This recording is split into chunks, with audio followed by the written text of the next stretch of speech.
Good evening, ladies and gentlemen. Hello, hello. Happy Wednesday. Gosh, I have got to tell you, because the live stream was today, I have thought it was Tuesday all day today because I'm still so used to having Tuesday live streams. Come on, man. I tried to bring a special guest on for you, but she is very, very not happy with the fact that I have her on my lap. Are you? No, don't don't do that. She's not happy about it.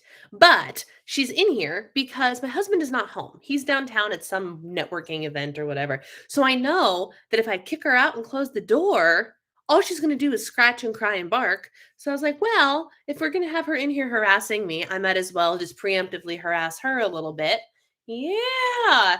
But good evening. Happy October, ladies and gentlemen. I am so very glad you are here today. Alyssa's here and Sarah's here. If you are here, please make your presence known in the chat. I would love to see your beautiful names pop up. Would you stop, please? That's unnecessary. The licking is unnecessary. Thank you very much. Would you like to leave? That's what I thought. Okay. Now we can get in business. Amberly, Sarah, hello. Oh, the agenda for today. My friends. There's just so much to tell you. I'm officially in maintenance mode, so I would love to address what's currently happening in terms of my weight loss journey. Because believe it or not, maintenance mode is in fact an intentional choice and a part of my weight loss journey. Yes, they are not. Why is my phone ringing? Oh, my father-in-law is calling. That's never. I'm live streaming, so I can't answer. So there's that. But my cat would disagree about licking being unnecessary. I tell you what, all she does is lick. She's an anxious licker. It's crazy. But we got maintenance to talk about. We've got Q&A. I've been asked some stellar questions in the Instagram box, mostly provided by Alyssa, but it'll keep things nice and interesting. And I want to talk about next steps for the weight loss journey and goals and whatever else it is you guys have on your mind this evening. So first, I want to know, I'm going to pull a lake in. I told you all in my posts today to grab a beverage. What beverage did you grab? I just have water. I was going to do something interesting and I couldn't. I couldn't do it. I was like, do I make tea? No, I'm not really in the mood for tea. Not really in the mood for sparkling water. So I just went boring. Plain old water. That's a great question to start things off. When do I start the cut? My cut starts on January 24th. So that's I didn't see that, but I have ice water. Yes, good. Stellar, not the word I describe for questions. Okay, they aren't great questions, but they're interesting. Okay. Not going to sleep, but a sugar-free energy drink. Oh my gosh. I have been, if you guys have any suggestions, you guys know I'm looking to clean up my ingredients and things like that. I don't need. I'm interested in, I love them or hate them. I really love the Arbonne fizzy sticks. I love them. And I haven't bought any recently, but I'm using up the stash I have. And they're just a really great, like, mid-afternoon pick-me-up type thing when I don't want to make coffee. And but I need a clean replacement for those. And I don't know that one exists, which makes me really sad. And let me to show you guys here what's going on. I'm a member of the Clean Eating Academy by Jen Smiley. These are all the ingredients we need to try and get rid of. Now, some of them I'm not in total agreement with, and I will be more team limit them instead of get rid of them completely. But there's a lot of stuff on here that, like, it makes a lot of sense to get rid of. And a lot of them are in, like, all of the energy powders and all of the drink mix-in things. So I was just curious if you guys have ever ventured into trying to find a clean one and if you knew of one. Just plain water. Didn't feel like making coffee. Maybe for book club tomorrow. The question box made me think of Lakin too. Yeah. I wanted to get some repertoire for questions in case there were questions lacking in the chat. So I had something to pull from, because also there's some people that don't show up to chat that might ask me things on Instagram and then go see the video later and things like that. So I wanted people to have the opportunity to ask questions. But yeah, so we can dive right into the maintenance mode chat, starting with the when you start the cut. Like I said, my cut is starting January 24th. We have it, we being me and my coach. I working with the same coach that I worked through my reverse diet in. I'm officially in maintenance mode and done with my reverse diet, and I'm hanging out here until the end of January because the way that the coaching program that I'm also going through, macro mentorship, the way we are taught to do cuts is, spoiler alert, you're not meant to be in a cut long term, by the way. Kim, hello. Oh, the pumpkins. I love it. I love it. It's good to see you. Um, she's all about maintenance breaks. Excellent. Sarah, that's really helpful. I need to listen to her. I hear about her so much and I just never listen to her. But that's a great, and like this is kind of a maintenance break. There are different there in the macro counting world, in the dieting world, the things that a lot of companies and stuff don't tell you is there's this thing called nutritional periodization. And what it is it's a cycle that you're supposed to go through when you are trying to lose weight or when you are in your health journey, wherever you are. And it's not just cut, be in weight loss mode, and then be in weight loss mode until you're at goal. That's not how we're supposed to do it, my friends. But there are periods of cutting. There's a period of a diet break, which is different than a reverse diet. Then there's the reverse diet and the maintenance period. Maintenance period is where you should be long term. That's where you want to be most of your life, right? So for me, this is kind of a maintenance break, but it's not a short one. It's a 4-month one. So something that's interesting for those of you that don't know the story of my last cut, last October 1st, I decided to go through my own reverse diet, coaching myself through it, before I even like decided to launch a coaching business, or like right around when I was like, maybe I'll get certified and consider doing this and whatnot. Rosie, good to see you. But I just decided to do it myself. I just heard about reverse dieting, and I was like, you know what, that's a great idea for over the holidays and everything, since I would be traveling. So I started my reverse diet on October 1st. And I did the whole reverse diet process and lived in maintenance, which for me, when I did it myself, was 2,100 calories. And then I started my cut in February, right? So it was a 4-month, February 1st. So it was exactly 4 months from stop weight loss mode or trying because like it was failing. So I'm like, let me just try something different for a change, right? Switch it up, do the reverse diet and hit maintenance and stay in maintenance all in 4 months, right? And then you guys know that when I decided to cut in February, I went through 17 weeks of cutting diligently, consistent, all the things right. And so much so, like, even my husband acknowledged my efforts. He's like, I don't understand. You're doing everything right. I was like, yeah, I know. And nothing to show for it. Holly, good to see you. She has been a long time watcher of the channel. And fun fact, if y'all haven't seen the CMT article that came out on Scary Mommy, she wrote it. And she's been hanging out here and watching my live streams later since 2018. And she's here live tonight. Yay. I'm so happy you're here. So my cut that I did for, was it 17 weeks, did I say? Was it that long? Was it that long? It was until May. May 24th is when I officially started my reverse diet with my coach because nothing was happening. At 1,700 calories, something should have been happening. So, and a lot of people will be like, 1,700, that's too much. No, it's not. If you can't lose weight on 1,700 calories or roughly, depending on your body, there's all, of course, it's like age is dependent on some things and how active you are, whatever. But like if you're hanging out in 1,200, 1,300, 1,400 calorie land and you can't lose weight, you need to stop trying to lose weight. You need to reverse diet and hang out in maintenance for a while. That's just the way it is. So because that last cut failed, I'm like, okay, I'm gonna do the reverse diet thing, do all the things, right? This time around, my period of time from the start of the reverse diet to the start of my next cut will be literally twice as long. Twice as long. It's exactly 8 months. My reverse diet started in May, on May 24th, and my cut will start January 24th. Why January 24th? Because we're only supposed to cut for 16 weeks at a time, ladies and gentlemen.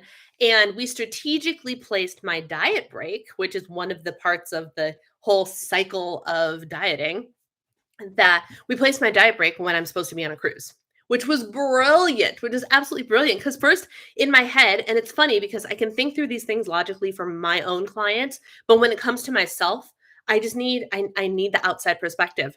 And so I was sitting there going, I want to make sure that I can get through most of my cut before my cruise because I would really love to buy some real cute, like be feeling myself on my cruise, right? Like first real vacation, like go somewhere and like be on a big method of transportation since the pandemic started. Like I want it to be a bopper. And but I was like, "Oh, I don't but how am I going to, lose enough weight between like how can I time my cut?" And all that to say, she's like, well, instead of trying to end your cut, because I was trying to figure out how to cut, reverse back into maintenance mode and be in maintenance by my cruise, which was dumb. Like the timing in my head, the reason I was stressed out about it, I'm like, the timing doesn't make sense. There's no way I can make the progress I want to make and be completely done with weight loss and shifting back into reverse diet mode by my cruise. Because also, you don't want to be in weight loss mode on a cruise. You just don't do that. You eat all the food. You eat all the food. So she's like, well, you don't have to be in maintenance. We'll just put you in your diet break. And I was like, oh my God, really? Like, why didn't I think of that? So we reverse engineered. Diet breaks are anywhere from 1 to 3 weeks where you eat at maintenance or just below maintenance. And so it bumps your calories back up to keep your metabolism going. Oh, hey, she's still feeding me. This is awesome. And then you cut again after your diet break. So I counted back, I reverse engineered. Okay, if presumably this week I'm traveling, this week we're on the cruise, this week we're getting back. So let's say I have a 3-week diet break. I reverse engineered 16 weeks from the start of that diet break and landed on January 24th. And I was like, okay, I guess that is the start of my diet break. Or the start of my cut. And do you know, like that really brought peace of mind to me because we figured this out months ago, like probably 2 or 3 months ago. I was able to circle in my calendar when my cut was going to be. And it eased my mind a bit because while I'm loving life and maintenance, I love being able to eat 2,200 calories a day. It's amazing. And like the idea of cutting is like, but I don't, but I like my food. I don't want to cut. Like part of me is like, I don't even want to cut. Which is fine. Like at the end of the day, if I didn't want to cut and I just wanted to kind of hang out here, I absolutely could. But I also know that I would love to drop anywhere. I would be so pleased with anywhere from 15 to 25 pounds. Like if I land anywhere in there, I will be happy as can be. But what's nice about putting dates on all of it, I know on this day is when I start. I know it's only going to be 16 weeks until I can let the reins loose a little bit. And then I know after that, it's only going to be maximum another 16 weeks, maybe 12 weeks, maybe 8 weeks. Maybe I'll be satisfied with where I'm at and not go back after my diet break. But being able to put timelines on that instead of being like, oh no, I'm just going to be back in diet mode forever and I'm never going to be able to eat cheese again. It's not like that. It's not like that. And it is so freeing to know that is like, I have it all planned out. I have it all planned out, including the day that I stop and the day that I can roll right on back to 2,200 calories if I don't feel like reverse dieting that time around. Like I have it all planned out and it feels so good. It feels so good to have everything all planned out. Let's see. Sounds exactly how I'd be trying to figure out how to do it for myself if I ever to cut again. So you don't reverse back into a diet break, you go right to maintenance calories. Yes, that is exactly right, Kim. So for a diet break, because this is a short period of time, and you discuss this with a coach, obviously, because sometimes it could be maintenance calories and it could be a little bit under your maintenance calories. We have a little magic formula that we'll do for you and we'll dabble and whatnot. But what it's meant to do, is there the possibility of a little bit of weight gain? Yes. Is that weight gain going to be fat? Probably not. It's anywhere from 1 to 3 weeks. All it is it is a refeed of your body. And so it's it's the reminder to your metabolism. Hey, I know you've been cutting for a while, but here, let me prove to you that I'm still fueling this fire and I'm not just going to I'm not just going to deprive you like I've done in the past. It's telling your body that you're still here to take care of it, and that's what's going to allow your body to continue to lose weight. Because the second your body thinks you're not going to feed it, it's not going to want to lose weight because it's going to want to hang on to everything, right? So that's what the purpose of a diet break is. It's quick, it's dirty, and then you're back into cut mode. But it's a really nice break, and for me, it works out really great to for me to have it during my cruise, because even like if the week before and the week after, even if I'm not quite like, I'll save the heavy calories for the cruise because it's a cruise, right?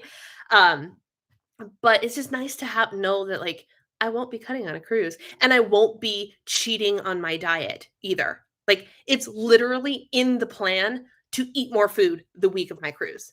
It's bomb. It's amazing. It's amazing. Um It's super extreme example, but Stephanie Buttermore has an exceptional experience of the same type of eating plan. Oh, cool. I don't I don't know who Stephanie Buttermore is. Do I? Do I know who that is? I'll have to check her out. Is it going to be weird not starting on January 1st? Yes and no. And yes, because like January 1st is the day you start all the goals, right? But no, because let's be honest, whose diet actually starts on January 1st anyway? Because January 1st, we're still having a good time, right? We're always like, oh, the parents or whoever, my husband, we're all off work.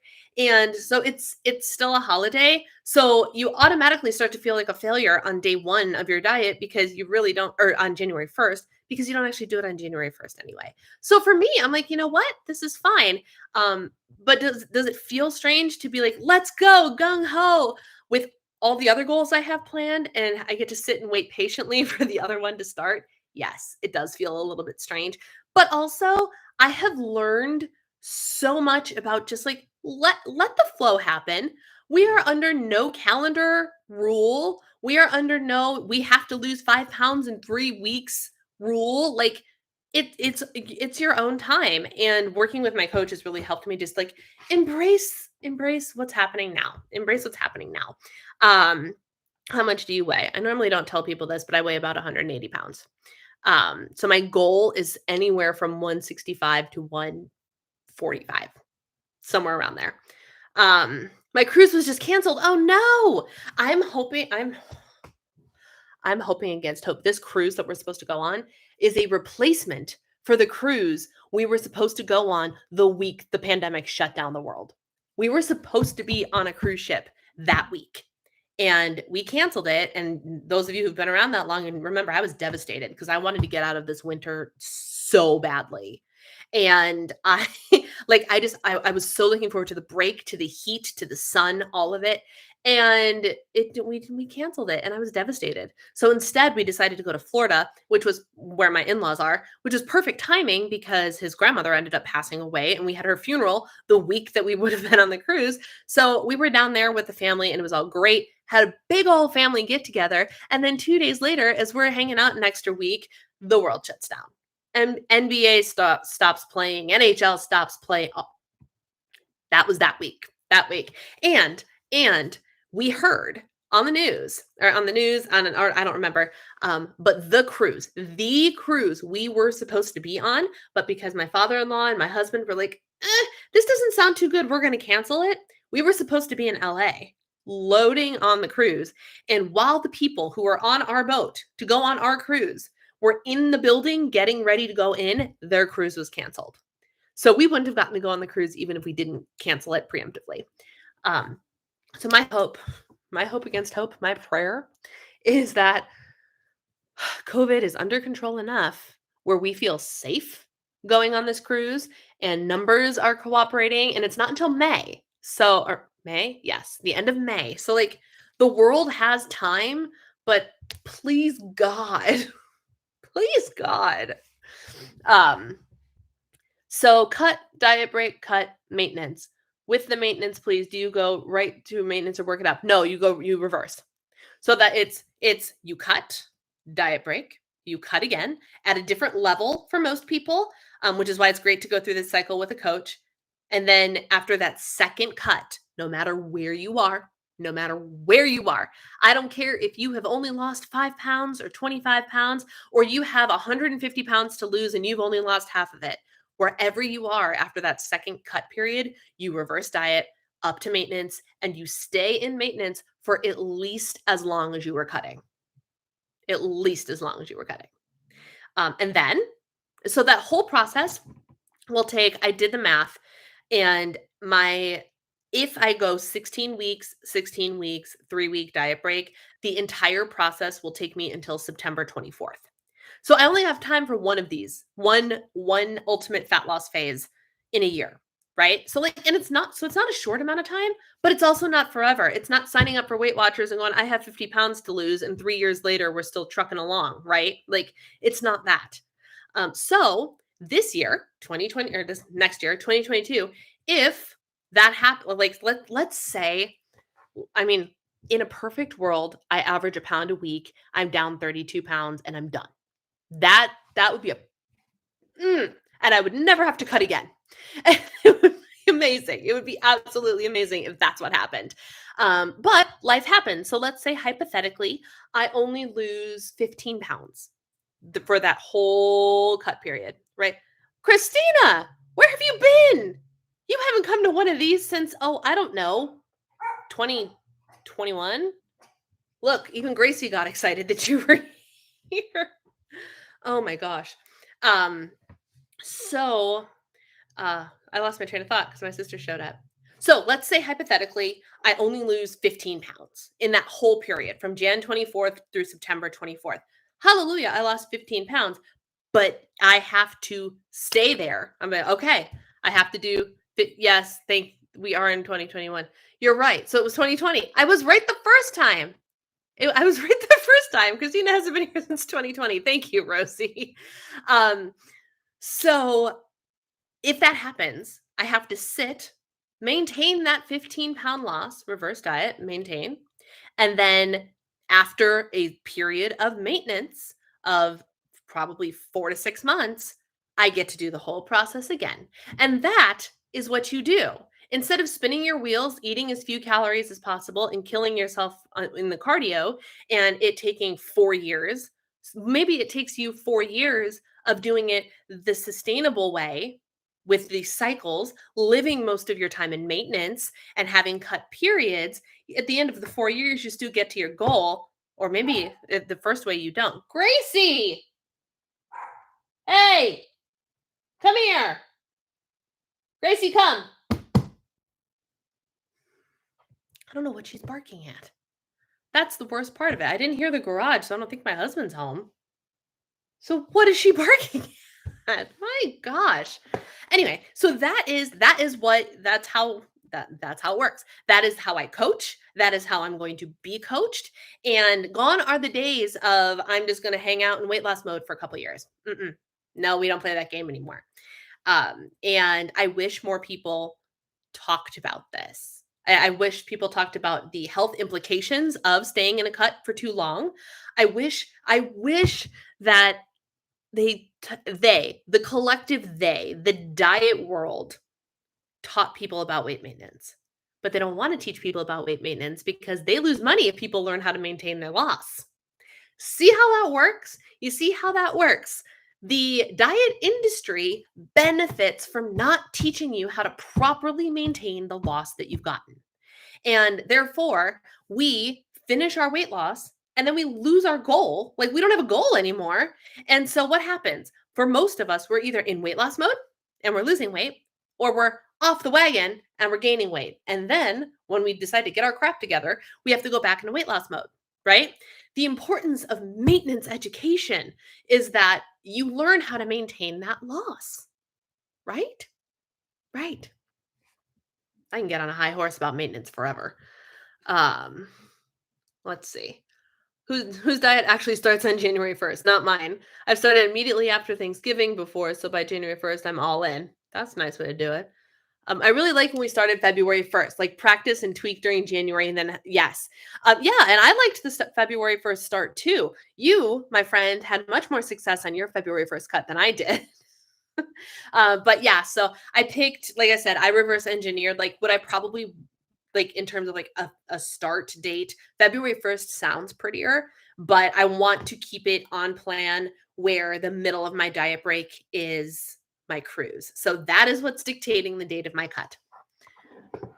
I'm experimenting with something that's going well. 5 to 600 dinner, only Monday, Wednesday, Friday, the other days above maintenance. Great for metabolism, and I'm losing so well, doesn't feel like a cut. Wait, you only eat 5 to 600 calories a day on the days that you're eating less food? I'm all for calorie cycling, but you gotta eat above your BMR. You got it. You're losing well now, but you also might, oh, I hope you're not hurting yourself by doing that. There's so many things that I am not for in that statement. Because I believe in fueling your body the way it needs to be fueled. Like really, truly. Like I like wouldn't it would be more beneficial to your body. Hi, Alice. Um, it would be more beneficial to your body to eat at maintenance some days and eat well, it would be better to eat above your BMR every day. That's my story and I'm sticking to it. But there are ways that is glorified calorie cycling. That is. But it is an extreme. And I no longer deal in extremes. Apparently they sat around for hours waiting to go on the cruise without any yeah. That was the cruise we were supposed to be on.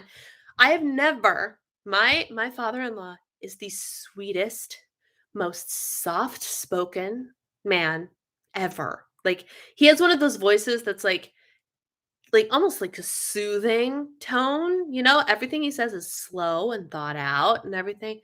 And he's very humble, he's very sweet. I have never seen him look so smug in my entire life. And just like when I read it, because I'm the one who found the article and I read it to the room, and he was just so pleased as punch with himself that he made the choice to cancel the family cruise because otherwise his family would be stuck in that. And he, oh my gosh, it was so funny. It was so funny seeing the look on his face. I've never seen him look that smug. Oh my gosh. Um, I'm trying to convince myself that I'm really done with weight loss. It's weird not having weight loss is one of my goals anymore. It's one of my goals for years. The goal is to not have that be a goal anymore. If you can have that not be a goal anymore, you've made it. Like all you got to do now is live in maintenance. That's it. That's it. Keep your calories in check, you know, because that's what that's what they don't teach us. They teach us that you're either losing weight or you're going ham and eating far too much. The magic is in eating enough where you're not losing, but you're not gaining. Gaining fat, to be more specific. Your weight will fluctuate. And that is something that is very, very important to understand about maintenance. And it's something that I am learning as well. My weight is not the same weight every single day. I fluctuate between like 5 different pounds, up and down, up and down. But that's maintenance. You can see my weight stay in a place, but I don't get on the scale and have it say the same thing every day. No, sometimes I'm up 2 pounds. Sometimes I'm down a pound. Sometimes I'm up 4 pounds and I went, what the heck happened there? And then a day later, it's gone. Like that's what maintenance is. That's what maintenance is. As Kim says, we love maintenance. Yes, we do. Maintenance is a glorious, glorious place to be, and it's a place that you should want to be. And the weight fluctuates, but also something to understand is that the calories in maintenance, the calories can fluctuate. When I was reverse dieting and when I have reverse diet clients, it is very important that you hit a specific calorie goal every single day. And it's important that you hit your macros every single day. And because we are strategically adding calories to your food or to your consumption week over week over week to try and find out where your maintenance is. So the reverse dieting part is a mathematical equation.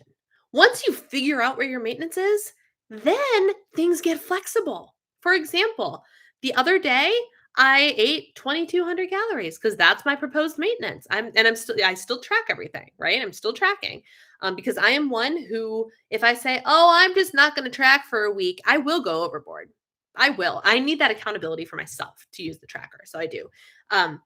Although my coach has challenged me to do like one non-tracked meal a week. just to keep the calories guessing. So because our metabolisms adapt, right? Here's the thing: our metabolisms adapt, which is why when people eat 1,200 calories for so long, they can't lose weight anymore because our metabolisms have adapted to 1,200 calories, right?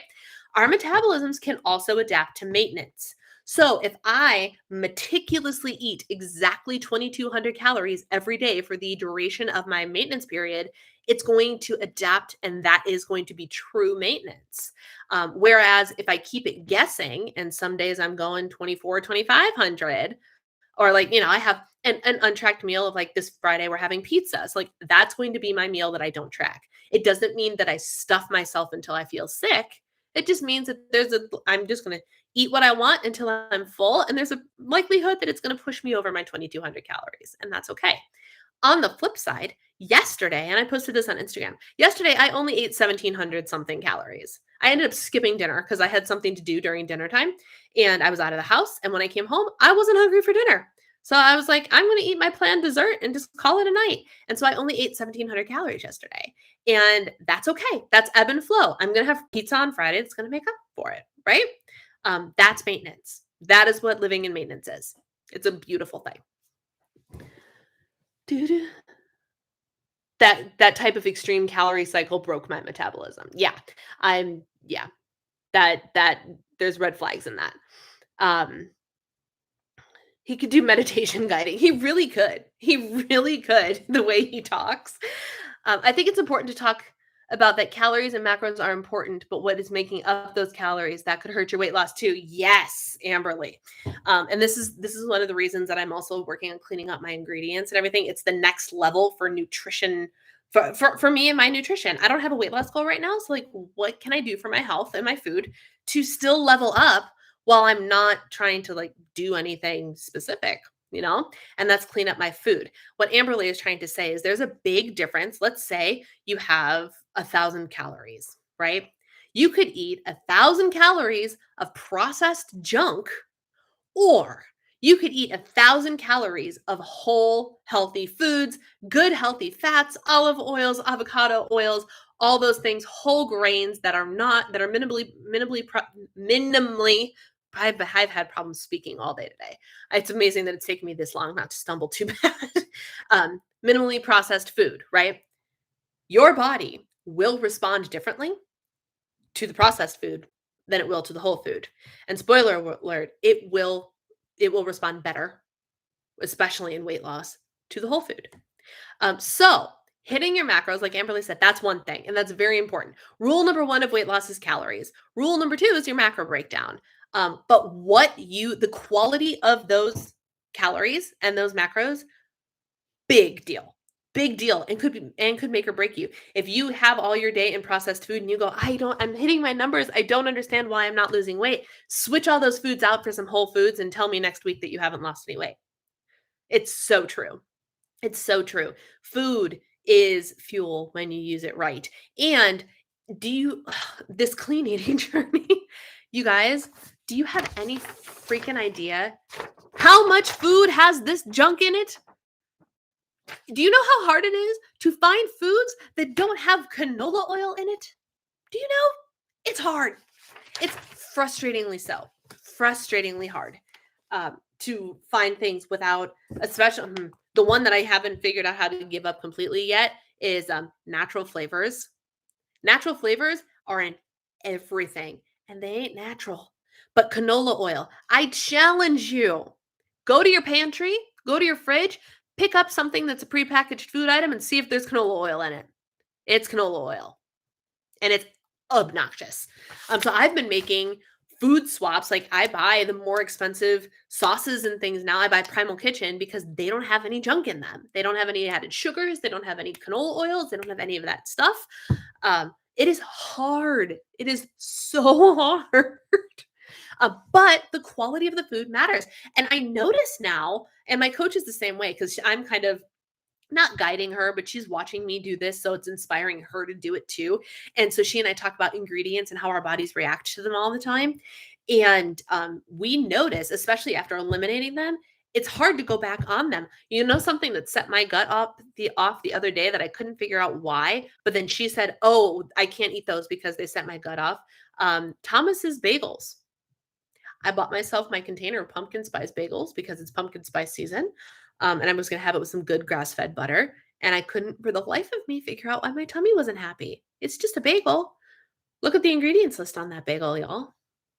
I've reached out to a couple of companies. I'm like, hey, I'm going on this journey. Would you like to send me a couple of things to try and share with my audience as I'm going through this journey? I'm getting some products from Pagel, Pagel. They're clean bagels. They're wickedly expensive, but they're clean bagels. So I'll keep you posted on those. So they don't have any of the crap in them. But man, it is hard. It is hard. 2-ingredient bagels, Christina. But one of the ingredients you're supposed to try and avoid, according to this, is wheat. So I can't even use flour. Yeah. Now, and like I said, I'm the queen of everything in moderation, right? So like this woman, Jen Smiley, also doesn't love dairy, and she doesn't love oats, and she doesn't love. I'm not going to read you the whole thing because this is her content that I paid for, but she's not a fan of dairy. So like milk and cheese and whey and casein, y'all. What am I supposed to do for my protein powder? Says the girl who just ordered 2 containers of PE Science protein powder because of Eat Me Go Free. I'm going to learn. I have a recipe in mind from Lori Fit Life. She makes this like protein cake thing. I'm going to try that and see if it scratches the itch for protein brownie. And yeah. So there's that. But let's see what else. All the grains: white flour, wheat flour, bleached flour, enriched flour, rice flour. So basically a lot of this stuff. She also has like brown rice and quinoa and buckwheat and barley and oats on here and gluten. But her reasoning behind a lot of that is she's trying to take away the stuff that bloats in your stomach. When you add water to those things, it bloats and it can cause bloating and gas and make you uncomfortable, right? So basically don't eat. Right. And don't get me wrong, there's also, so like here's wheat and flours, the clean substitutions: almond flour, coconut flour, cassava flour, tiger nut flour, arrowroot flour, tapioca flour, walnut flour, pumpkin flour, hazelnut flour. So basically go gluten-free. So I am now the proud owner. I haven't baked with it yet, but I have cassava flour, coconut flour, tapioca flour, and almond flour in my house now because I have a couple of recipes that I want to try and make. So she's so queen of everything in moderation. I want to have options that are totally clean, right? Like if I can find a baked good recipe that's almond flour based and tastes amazing, great. I'm going to eat it. But also I need my protein powder, and right now whey protein powder for me is where it's at. And I know that that doesn't cause me distress. Now the problem with my whey protein powder is it also has sucralose in it, which is a no-no. But in the grand scheme of sugar substitutes, sucralose affects me the least. I can't do sugar alcohols, erythritol. I can do like maltodol, but I don't like eliminating sugar alcohols is one of the things I'm trying to do very adamantly. And you guys know I've been doing that for a while now, trying to minimize it. Eat Me Go Free has a couple of them in there, but like I'd much rather eat my Heat bars and RX bars. And you know what I bought? Macros will do this to you. I bought Lara bars for the first time in forever. Because Lara bars don't have any, like they have like 3 grams of protein. They're not a protein bar. They're straight carbohydrates. So I never bought them because they had too many carbs. Now, when I'm tracking my macros, 9 times out of 10, I'm behind on carbs and could really use the 30 carbs that the Lara bars afford me. And they're real clean bars. So it's interesting. It's so, oh man, my pasta sauce doesn't have canola oil in it. I know it doesn't. And that's why I enjoyed using it. I had my leftovers from that dish. My sister had, I don't know how much your garden is still gardening. Beautiful garden. If I still lived in Chicago, I'd be stealing vegetables from the house a couple times a week. And all of the pasta sauce that she's been making. But when we were in town for Alice's birthday, I took a couple bags of pasta sauce, and it's really, really good. And it's just vegetables and maybe a little bit of olive oil. So good. I know the struggle with extreme thoughts. What did I miss? Where I struggle is I have a ton of weight to lose. My BMR and my maintained calories are only 300 calories apart. Yes. So here's the tough truth that nobody wants to hear. So the situation that Rosie is saying is she has a lot of weight to lose, and this happens a lot with the more overweight people. Your BMR is high because you weigh more, but your oh, my husband might be home, but your TDEE, your total daily energy expenditure, is low because you're likely sedentary. The rule of thumb is you do not eat below your BMR. And this was actually a question asked in the Instagram Q&A box today. So let me actually pull that up real quick. Oh, good. I love that Apple transcribes your voicemails, because I've been dying. I saw that my father-in-law left a voicemail, and I was like, please God, let nothing be wrong. Please God, let nothing be wrong, because he doesn't call me very often. And so I just, while I'm looking up the Instagram thing, I checked the voicemail and it says nothing urgent. And I was like, whew, okay, I can breathe. So the questions from the question box, I just want to make sure I get it worded right. Can you explain a bit more the BMR? We never eat below that number in weight loss mode. So the BMR is your basal metabolic rate. This is the number of calories your body needs to function in a coma. If you were vegetable status, on a ventilator in the hospital, this is the amount of calories your body would need to still be able to do its normal functioning. Therefore, you never want to eat below that number, because otherwise your body's not going to have enough fuel to do what it needs to do to keep you alive. It's not going to do everything well. And because on top of it, in theory, if you're under eating your BMR and you're not in a comatose state, you're still getting up and using more and more and more calories, right? So you need to make sure you're fueling your body optimally so it can do its basic bodily functions, or something's got to give. Your hormones are going to get out of whack. Your gut health is going to get out of whack. Something in your body is going to go crazy and go haywire because you're not feeding it enough. So you never want to eat below your BMR. You want to, ideally, the lowest you go is 100 over. That's in an ideal world. So for people who are mostly sedentary, and therefore the ideal deficit of 20% deficit, like you don't have to do a 20% deficit, but like Rosie said, the difference between her calculated TDEE, total daily energy expenditure, which is your BMR, multiplied by a proposed activity multiplier based on how much activity you actually get in a day. There are two ways to create, this is the reminder, this is the lesson. There are two ways to create a deficit. One is to eat less. One is to move more. So if your only option for a calorie deficit is to eat 10% deficit instead of a 20% deficit, you can get that other 10% by getting enough activity where you get bumped up in an activity multiplier. So if you're only getting 3,000 steps a day, work to get 5, work to get 7. You really want to get 10, 8 to 10 every day. And that's hard for a lot of people, but that's the hard truth that nobody wants to hear. If you can't create the deficit by safely reducing calories, you have to create a bigger deficit by getting more active. That's how you do it. February 1st, 2021 was magic. Not tracking would be anxiety provoking. I truly don't mind tracking. And I don't either. There are days like when my husband and I were on our little, I call it the staycation. We went north to Duluth for a couple days. I didn't track. I didn't track at all. I completely listened to my body, but I was ready to track when I got back. I was ready to track. And lo and behold, like you get on the scale and you see the vacation weight gain just from like all the carbs and all the fat. And oh my God, the food we ate was so good. But what's interesting is I can eat at maintenance calories and watch it come back down, right? Get back on track with the activity and the water and all of that, and everything equalizes out.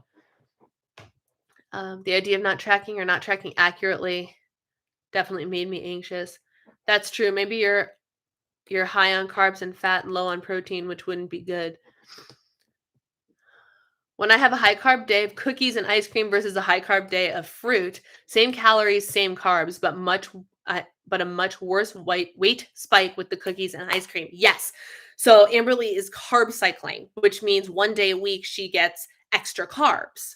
And that's just how the carb cycle goes. And what you expect with extra carbs is you expect a weight spike. You expect it because you're adding more carbs to your diet. And for every 1 gram of carb you eat, you can retain up to 3 grams of water. So that's why people love the immediate results of keto, because you eliminate all the carbs, you eliminate all the water that goes with it, and that's how you lose the weight. You're not actually losing fat, you're losing all the water weight. So it stands to reason, the data would state, if you eat more carbs, the scale will probably go up. So what she's saying is, when she eats her extra carbs and cookies, the scale goes up a lot higher than the day that she eats her high carb day on fruit and healthy things. It's a much less dramatic spike. And that is something really, really interesting. Like, it's interesting to see that data come to fruition, right? It's literally your body saying, hey, this is the better choice. Look at how much less dramatic my response is to these carbs than these carbs. I'm so not there. My pasta sauce is I'm just trying to get my mom to not use vegetable oil when she bakes. It's a good start, Rosie. I know I started with struggle with extreme thoughts and disordered eating habits. Tried tracking macros and it was not right for me at all. My eating became completely disordered. Yeah. So here's the thing: macros don't have to be perfect. In my belief is, if anything, get that protein. Get that protein. But in macro tracking, you're considered on point if your protein and your carbs fall 5 above or 5 below your goal, and your fat falls 3 above, 3 below. Like, it even macro tracking is a range, right? Make 2 ingredients. Seems so extreme. I'm not sure I'd be into cutting out real food. Yeah. Vega protein is life. I can't do whey. Have I tried Vega protein? I have not found a vegan protein or a non-whey protein that I've liked. Like, I've found some that I'll tolerate, but not that I've liked. Now, the Kelly LeVeque ones, although I'm considering getting the plain flavored one. There are a couple of options out there that I'm thinking about ordering. But she uses beef protein isolate. So it's still beef, but it's not dairy. So I might just get her unflavored one because I don't like the monk fruit ones. My husband, bless him, he gets to eat all the expensive protein powder because I had like 3 or 4 bags of it, and I don't like the monk fruit in it. So he's been eating them in his Fab Four smoothies. But I might try her plain beef protein isolate. I'd be interested to see her do eat list. Don't eat list. Do eat list. This is the clean substitutions list. Things that aren't on here are fruits and vegetables and such. But it's like, it's got your oil replacements, your sugar replacements, your soy sauce replacement, eggs, make sure they're pasture raised. What are you against in eggs over here? I don't even know. But it's like, so like there's this whole list right here. This one is all additives, artificial flavors,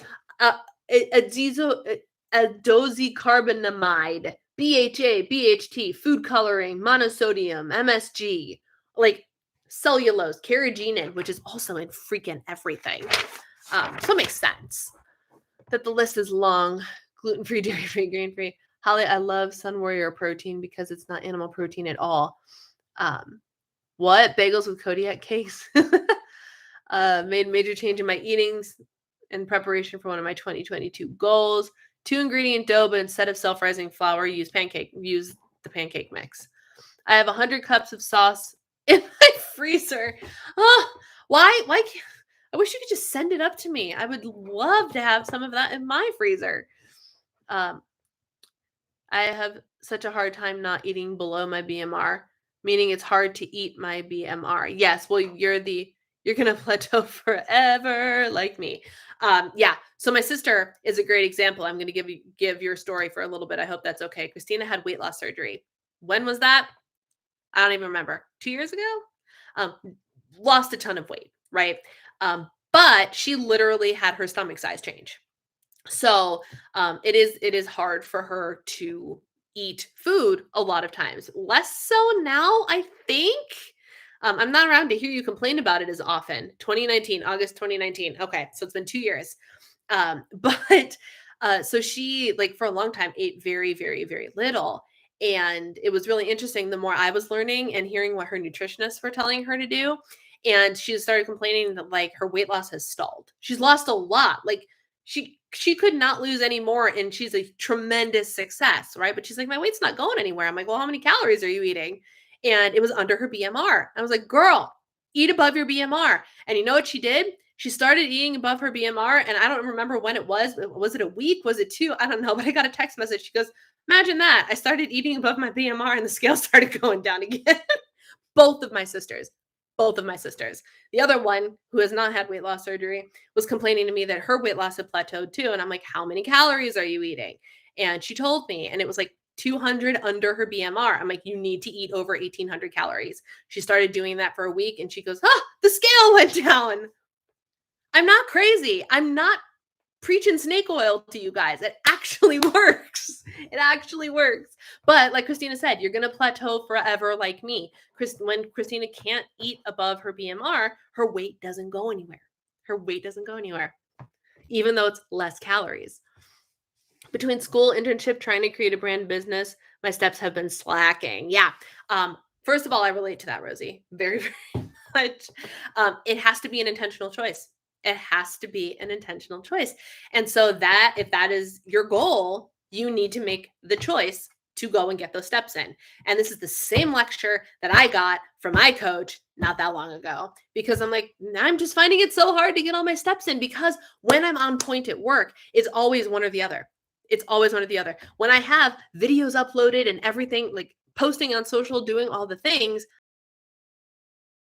and sitting at my computer all day. Or if I'm like on point and do the housewife thing and work out and get my extra steps in, I'll hit 11, 12,000 steps. The house will be clean. My workout will be done, but I will have done no work. So I'm still working on finding that balance. But at the end of the day, if you want to reach the goal, you have to do the work to get it. So.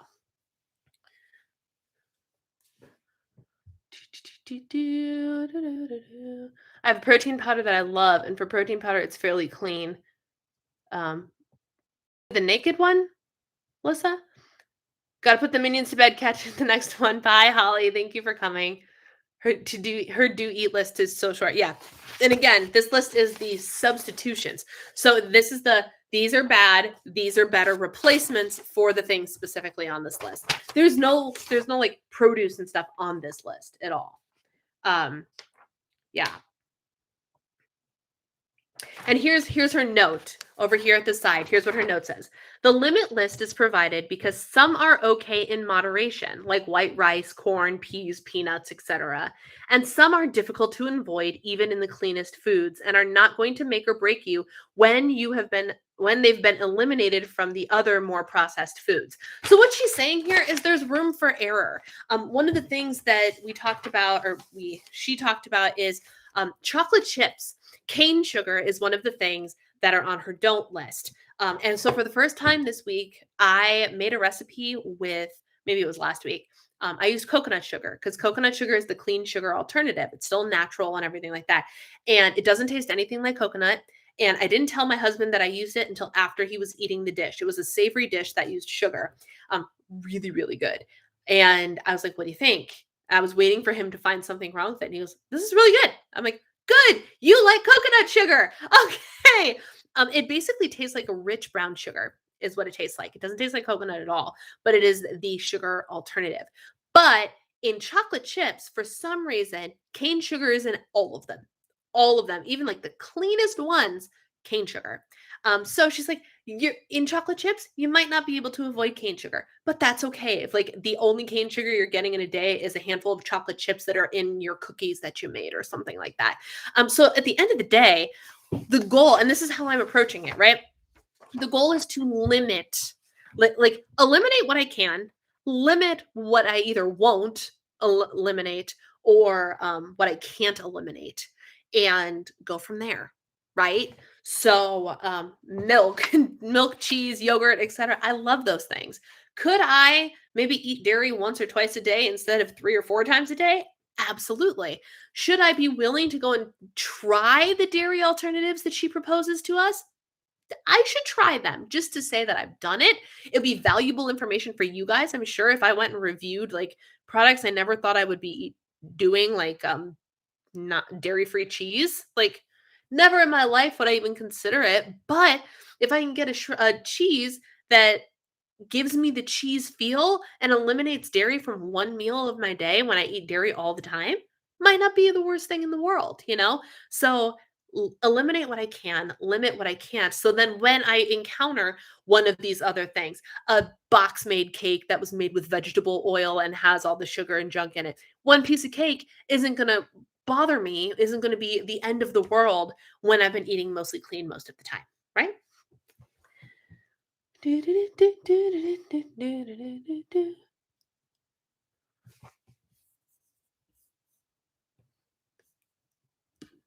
I don't know what I didn't know it was a range when I first started eating and my eating got so bad. I quickly even after I found out I needed to stop immediately. Yeah. And that's because you're an extremist. You live your life in extremes. So for now, that's not for you. And that's okay. Um, my weight stays within the same 10 pounds back and forth now, which I mean, I'm not mad at all. Yeah, you shouldn't be mad about that. Like, you look great. It's fine. If there was more you wanted to do, you'd have to just be more specific about things. But you know your body. You've learned what you've learned from your nutritionist. You've learned from experience. You've learned from what I've taught you. You have the information. It's just a matter of figuring out what works if you wanted to. Right now, why not just maintain? Maintenance is a beautiful thing. That's been the theme of this whole live stream, right? Um, you aren't preaching oregano oil. I should have said oregano oil. You're right. You're right. I think I need to lower my goal from 8 to 5K, which hurts to say. Yeah. And so there's just like, so here's the reality. If you only get 5K steps a day, and that leaves you at the multiplier, it leaves you with a 300 calorie range between your TDEE and your BMR. That means that you should eat above your BMR by about 100, a 200 calorie deficit, which means you will still be in a deficit, but it's just going to be a low and slow burn. That's what it's going to be. Well, hello. Are you tired of barking at people? Oh, she's funny. So that's the reality of it. Like a 200 calorie deficit is still a 200 calorie deficit. Like that's still something. It's just not a 500 calorie deficit, but it's still a deficit. You could lose weight at a 100 calorie deficit a day. You could. It would be low and slow, but you could.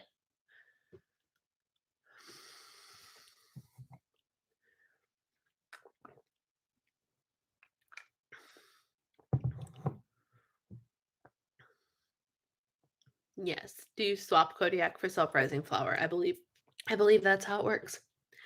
Um, I've never made 2-ingredient dough without it. When I'm sitting around 3K, getting to 8K seems impossible when I'm at the computer all day. Yeah. Do you take intentional breaks, Rosie? Like, do you go? I try I don't know if you have an Apple Watch or what tracker you have, but like at 10 minutes to the hour, it always goes ding ding. You should get up and walk. I always get up and walk. I don't ignore that because I'm like, well, I should probably be moving, and it just does a little bit, right? Um, the idea of dairy-free cheese and a piece of real cheese just seems weird. You think the real deal would be the better choice. I know. And so the thing is, like, the ingredients of the dairy-free cheese still have to be real food. Like, it can't be processed crap.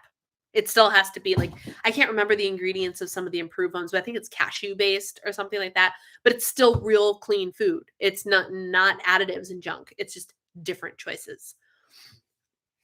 Do you have something like the QB under your desk to help with movement or try your chair exercises? Off topic, but I do love this topic. Where did you get your plaid shirt? This shirt is from Stitch Fix a handful of years ago. Fun fact, this is going to be, I don't know if you'll think it's fun. I thought it was fun. So most of you probably don't know, I'm a member of a sorority. I'm an Alpha Chi Omega, which is one of the national sororities. When you join that, you're in it for life. So I am a sorority girl. And so my sororities have big and little sisters, right?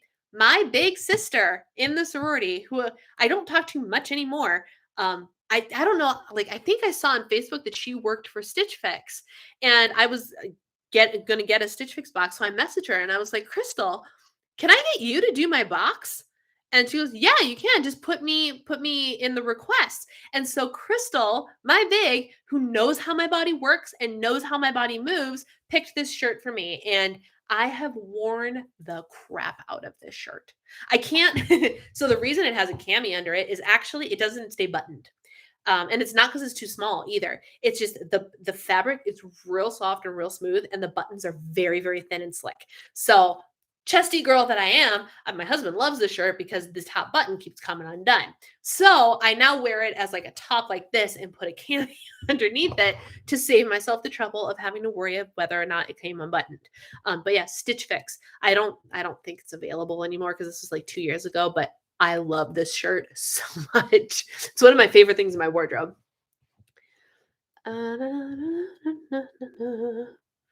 I lost 2.6 last week, but with Thanksgiving this week. Like, that's awesome, Rosie.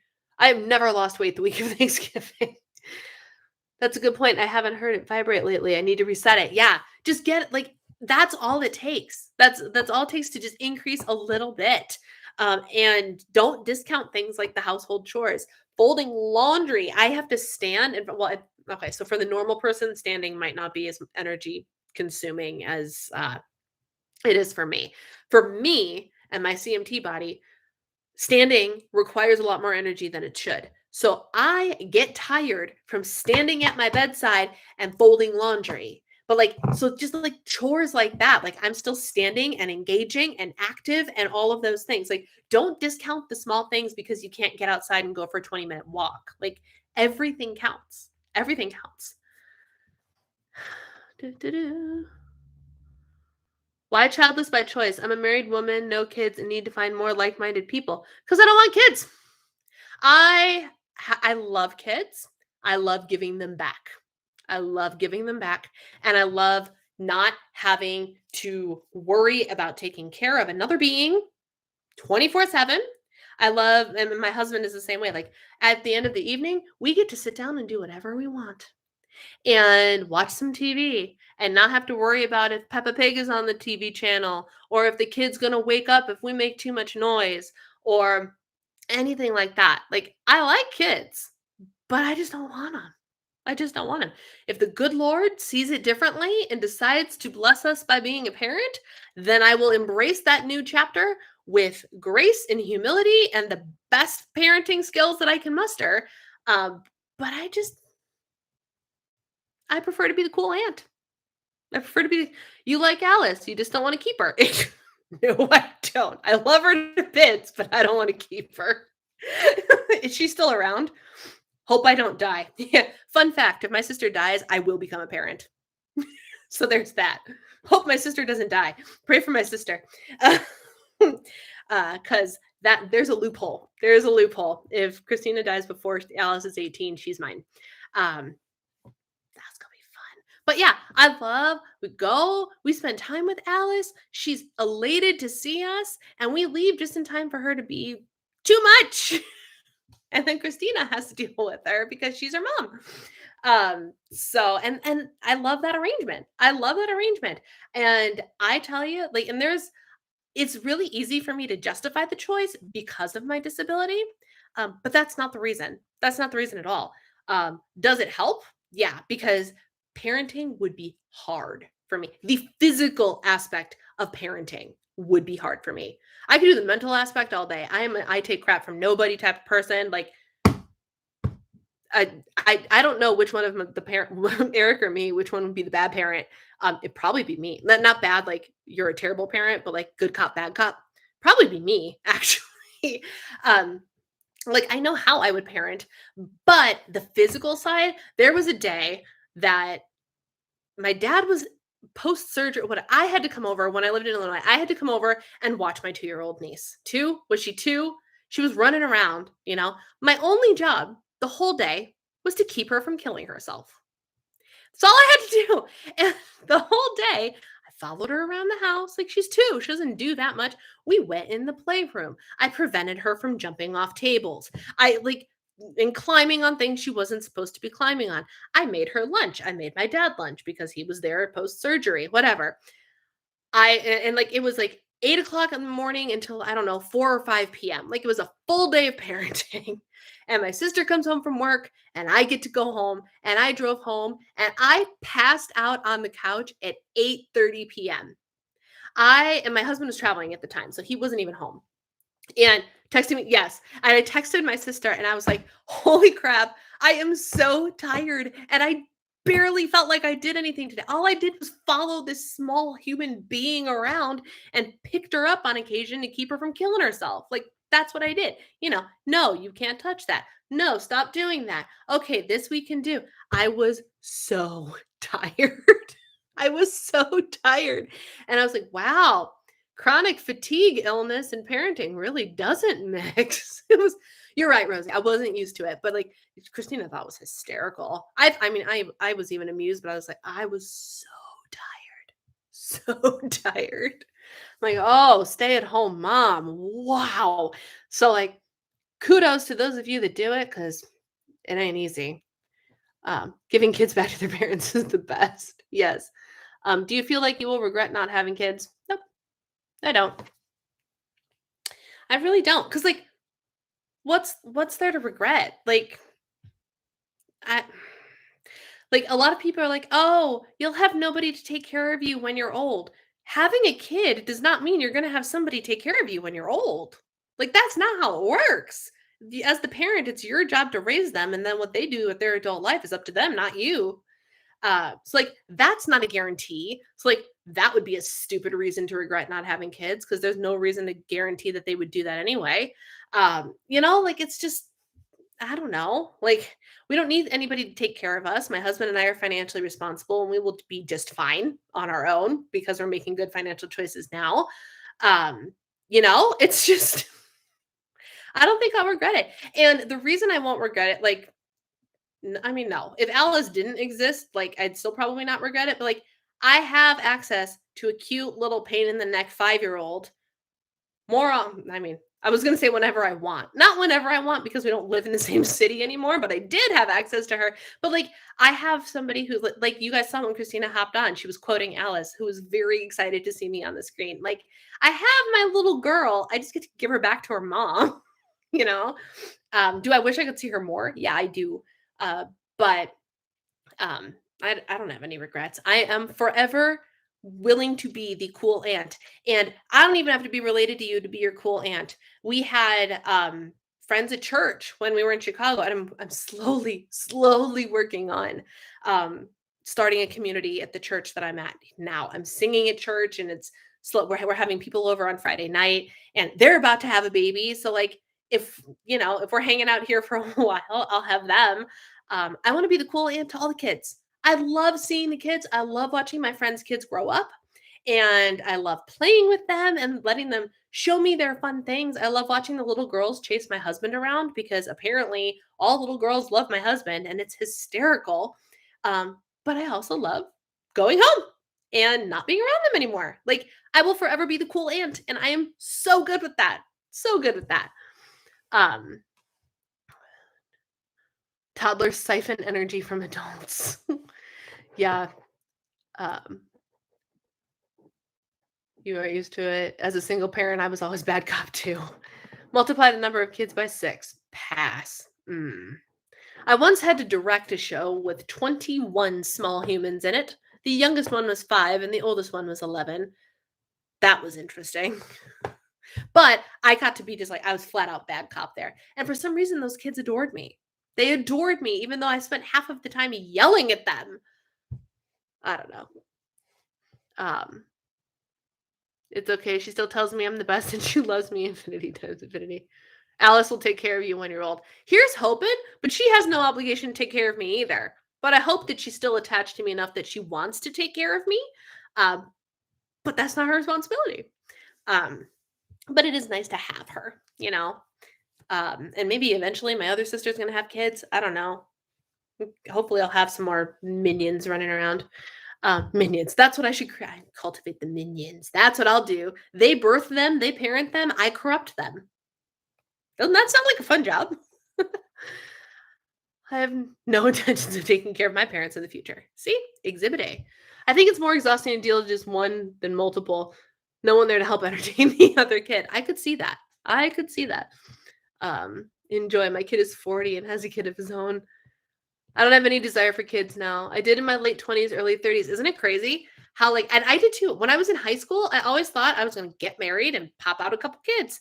And the older I got, the more I was like, do I have to do that though? Like, is that really in the cards for me? And then I met my husband who didn't want kids. And when he said that while we were dating, I was like, that's an option? I could just not have children? Huh. And it's I was like, I am so good with this. Let's ride this wave. And so we're riding that wave.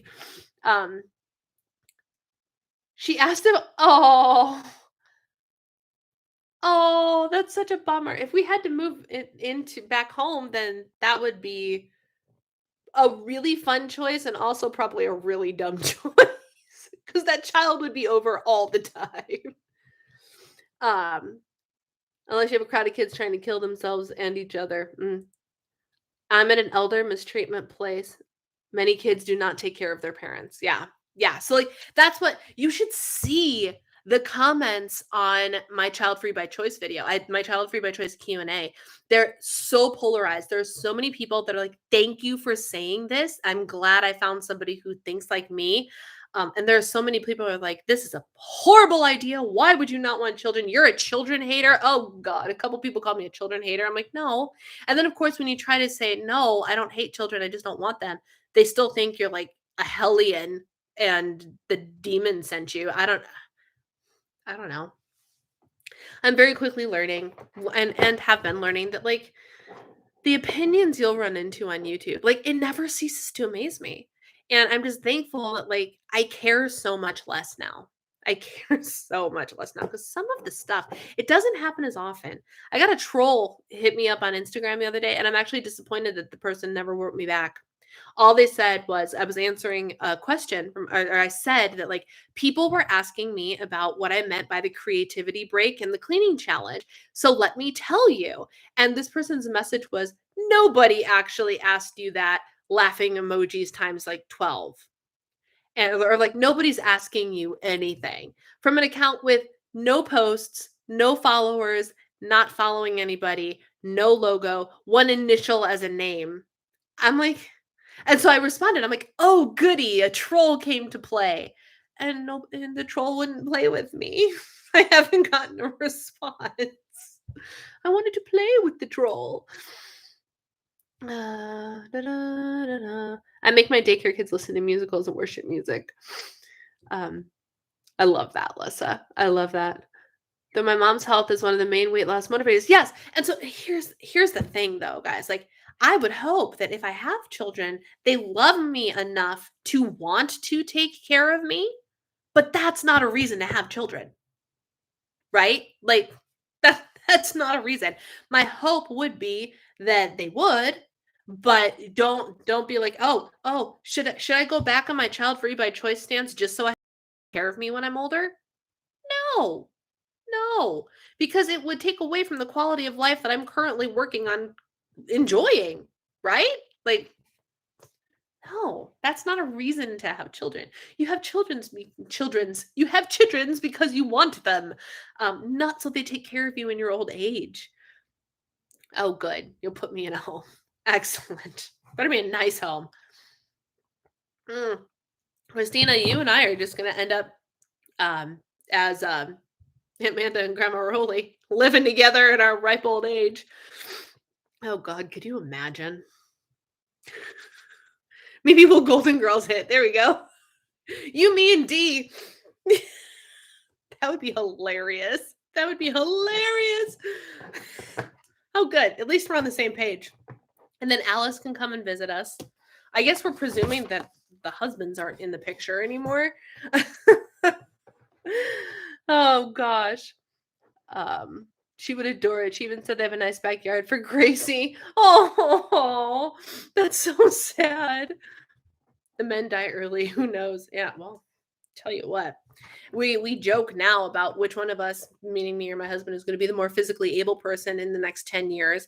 Because while I have a degenerative disease, he's got a knee problem and a shoulder problem and back problem. And I'm like, look, You're supposed to stay more physically able than me, please. Thank you. Like, I married you because I need your brawn. I'm the brains, you're the brawn. Come on. Um, but yeah, so that was a good question though. Way to spark a conversation. What else? Oh, let me answer some of the random questions that were posted. If y'all have anything else that you want me to answer, feel free to ask. Da, da, da, da, da, da, da. So, I gotta find it.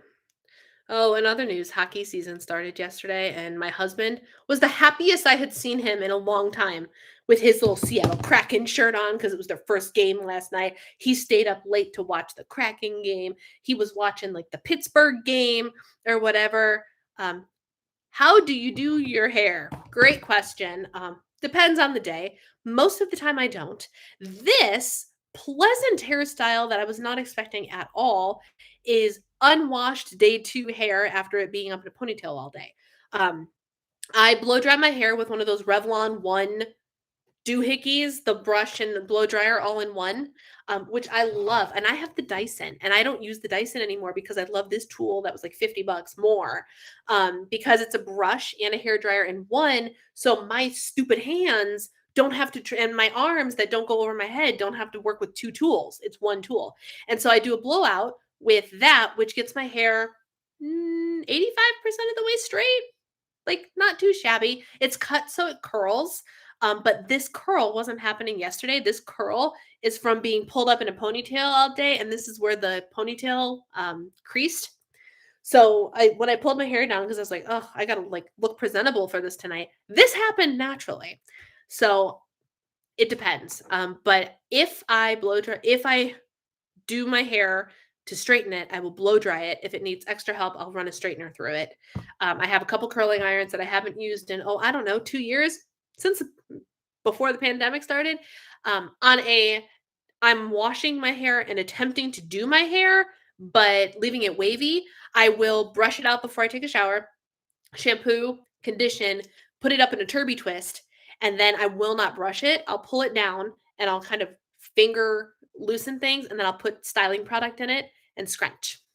And that will get my hair to curl and be very little work. It's almost too, once we get to too cold, I will be blow drying my hair more because I don't like having wet hair when it's cold outside. But for now, until it really cools down, I can do that. But because I was filmed yesterday for my singing, which if y'all want to see me sing at church on Sunday, send me a DM and I'll tell you the church I go to. The set was awesome. A lot of fun. But because they were recording me, I blow dried my hair. I just bought one of those Revlon thingies, only used it once. I love it. I love that thing so much. Can't seem to get the point of liking the air dry thing. Oh, I like it because I don't have to work for it. It's a lot less work. When I got myself all guzzied up yesterday because I put on the makeup for the camera, so it was the whole 9 yards, and I did the hair, I was like, man, now I remember, like, back when I had to like do this every day, how did I even do it? Like this is oh my gosh, I'm like, is there a word for a person who has like lost all desire to get ready to like look normal because of the pandemic? Because like I was fine at it before, but like man, oh man, that was the first time I'd gotten fully ready in weeks. And probably since the last time I filmed, which is the week of July 11th. Well, maybe did I blow dry my hair for any videos? I don't know, but holy cow. Like as I was doing it yesterday, I was like, I'm gonna like when I start to like I'm going out to get a salad with somebody next week and people are coming over on Friday. I'm like, I'm gonna have to start looking presentable more often. This is so much work. So in the summer, I love doing the wavy hair thing because it's a lot less work, a lot less work. And for me, again, I don't know what it is for the normal body, but for me, like literally doing my hair is exhausting. Standing in front of the sink and blow drying my hair is enough to make me want to take a nap sometimes. Pair that with the fact that I probably just showered, which is also something that makes me want to take a nap. It's exhausting. So like by the time I'm done up, I don't even want to go anywhere. It's awful. Um, Girl, you have the Maserati, the Rolls Royce of hair dryers and don't use it. Oh, I know. And here's the thing, like I consider, I'm like, I should go back just to compare again, but I haven't touched my Dyson in at least a year. At least a year. And it really is. It's the Maserati of hair dryers. It is top of the line. And this little Revlon thing is so much easier to use.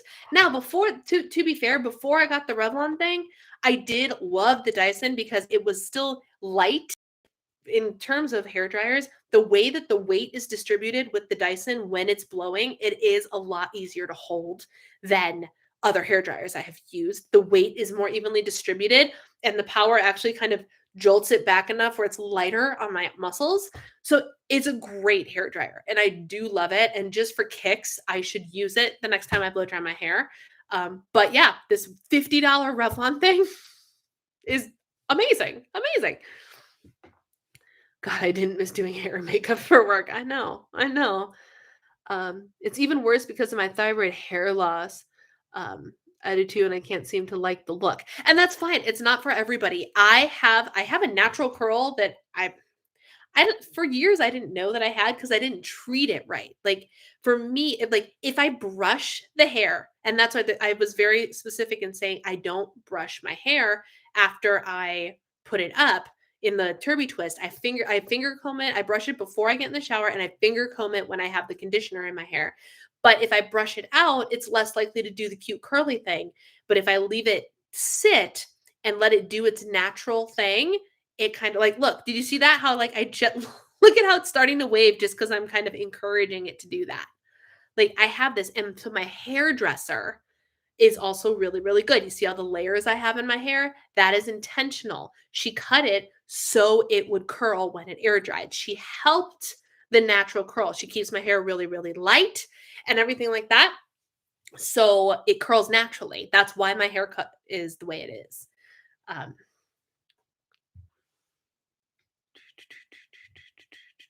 the look on me, it gets frizzy and not curly. Do you use product, Rosie? And like, what is your product line? I'm not one to recommend hair products, but I find that when it's, nice nourishing shampoo, good conditioner, and a solid like smoothing cream and stuff makes a world of difference. I personally use, placed an order for Loma brand, which is one of my all-time favorite shampoos. And it was only available in a salon for a long time. And then I've been avoiding ordering it. And finally, I just ordered new liter bottles of the brand that I used back when my hairdresser worked at a different salon. And I'm so excited about it because it was just so good. And their their calming cream is really, really nice. It is high-end brand, but not as pricey as some other high-end brands. So it's a really nice middle of the road, smells amazing. In the Think Dirty app, it's actually a cleaner brand than most. It's not perfect, but it ranks about like a 3 to 5 instead of like an 8 or a 0. So it's cleaner. It's more natural and cleaner than some other brands too. Um, Never, never, never brush curly hair. Right.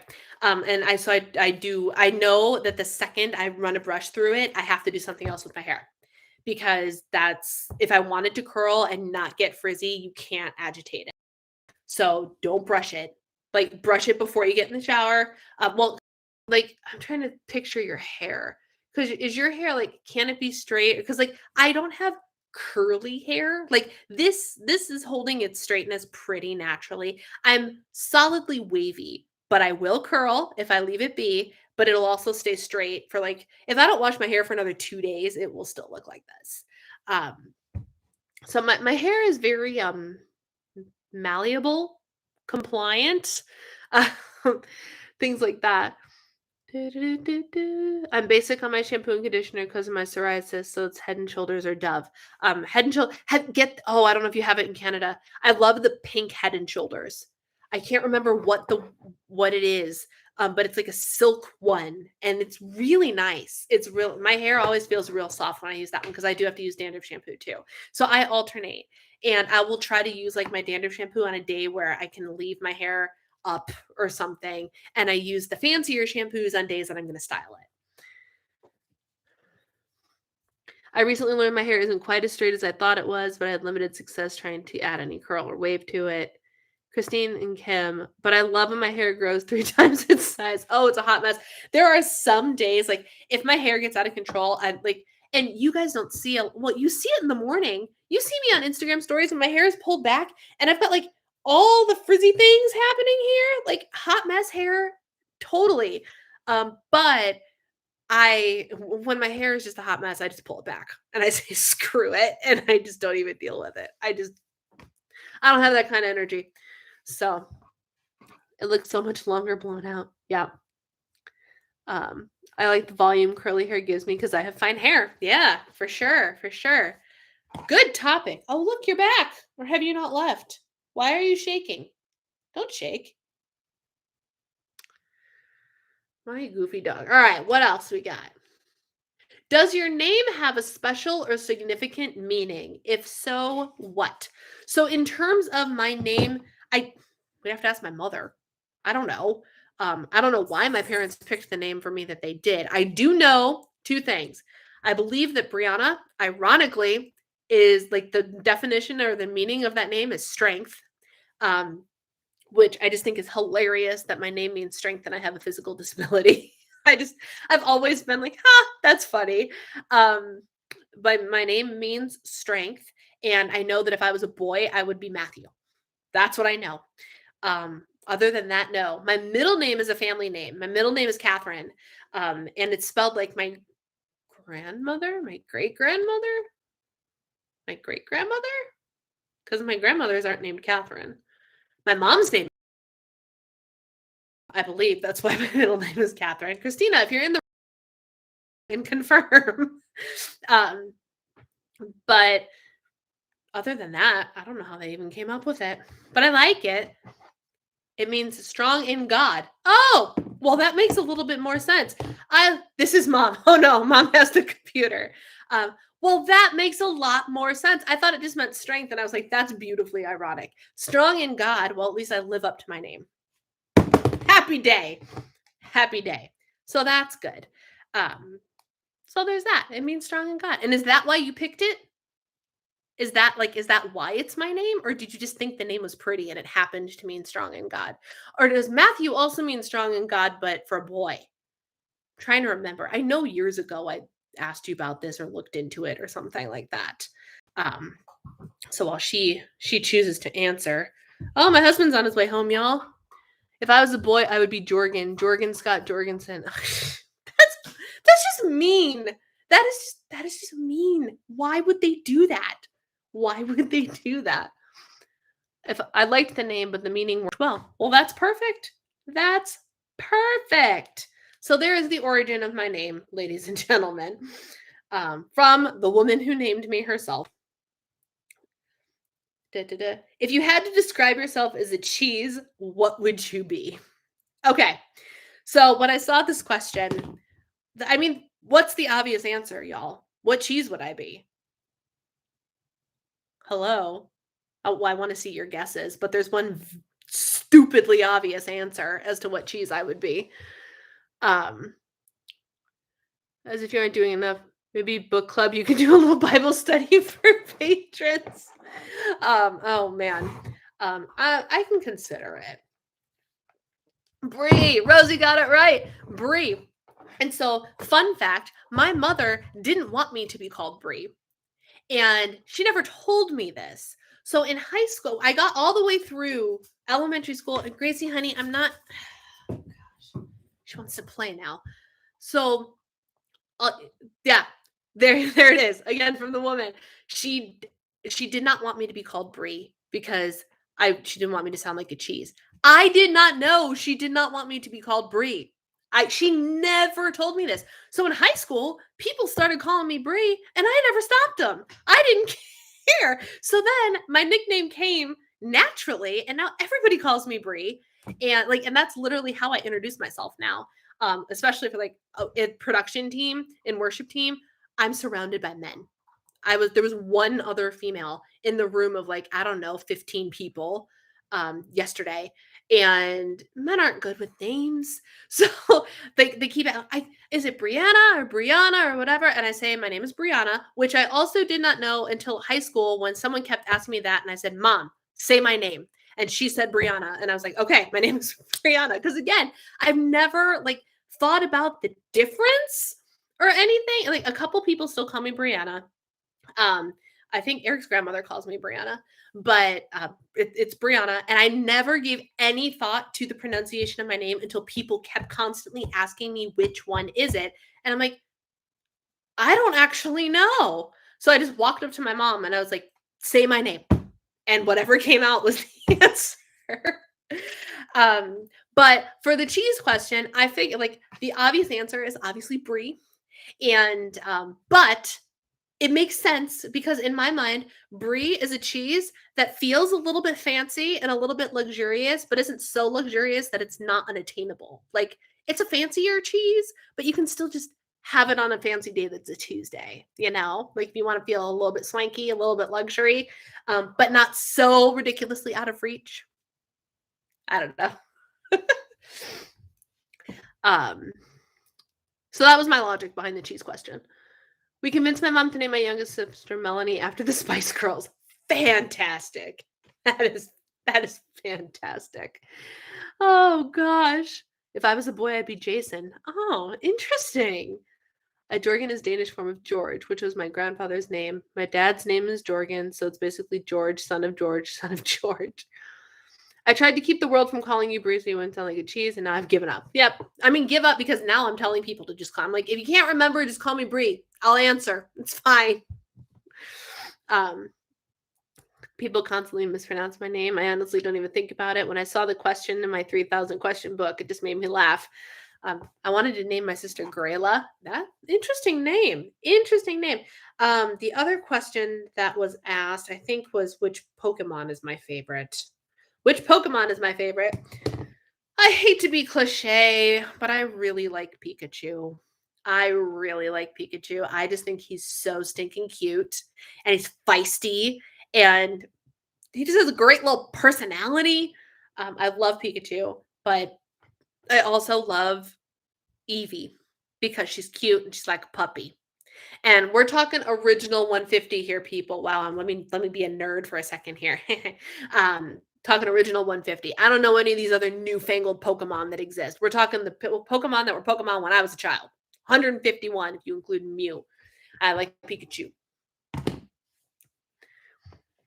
How do you deal with the culture of all women should and are having babies in church? I don't deal with it. The churches that I attend do not believe that, and they don't even look at me funny when I say I'm not having children.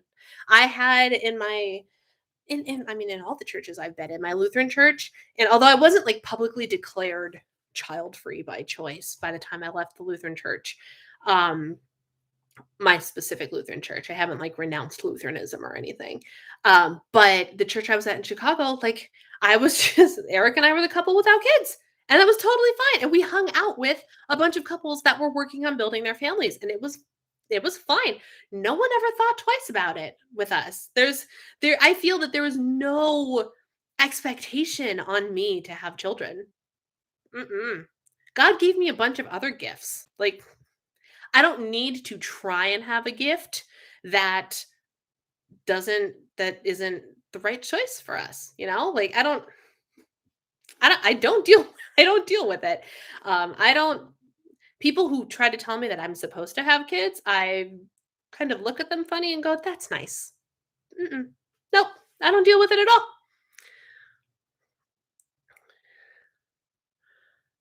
all. Church culture and not having kids is ugh. I left my church nursery because I didn't have kids.